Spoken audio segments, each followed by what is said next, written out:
So this next assignment is going to be more of a review for you guys. We're going to be looking at, we're going to be putting together an income statement and then also a statement of owner's equity like we just did in the last assignment. So here's our information. We need to calculate the net income or net loss for Muffin Milk T-shirt company for the month ended January 31st, 2010. Then we need to show the owner's equities changes from the following general ledger account balances. So here's the general ledger, and they already gave us the account balances.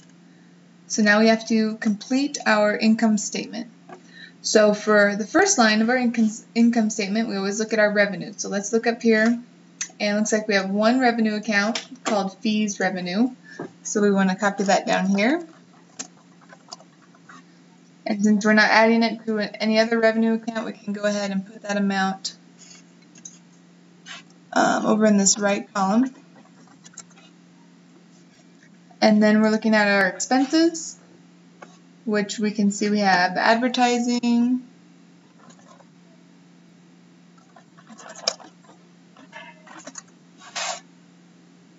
we had an advertising expense of $100, and we have a miscellaneous expense of $200.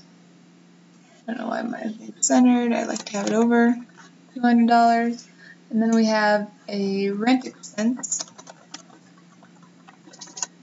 for $150. Okay, so we wrote these on the left column because we're going to be adding them all together to get our total expenses, which we'll need to copy over into this section, this area. So once we have our total expenses, we are going to subtract those from our revenue to get our net income. I've kind of given you a clue here because you could have had a net loss, but you're welcome. I give you another clue. We will be getting a net income, so you need to determine what that net income is. And then the next step is to complete the statement of owner's equity. Before we go on to that, make sure though that you are completing your headings for each of these statements. Okay, I've done part of it for you, but you need to fill out the rest of the heading. So for the statement of owner's equity, we have our beginning capital, which we refer back up here. We see White's capital is $2,500. So we type that amount over here.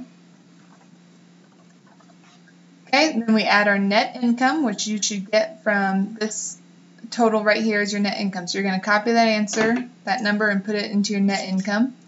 Then add those together to get your subtotal, okay, of all your increases plus your capital. And then we want to less our withdrawals, so subtract our withdrawals.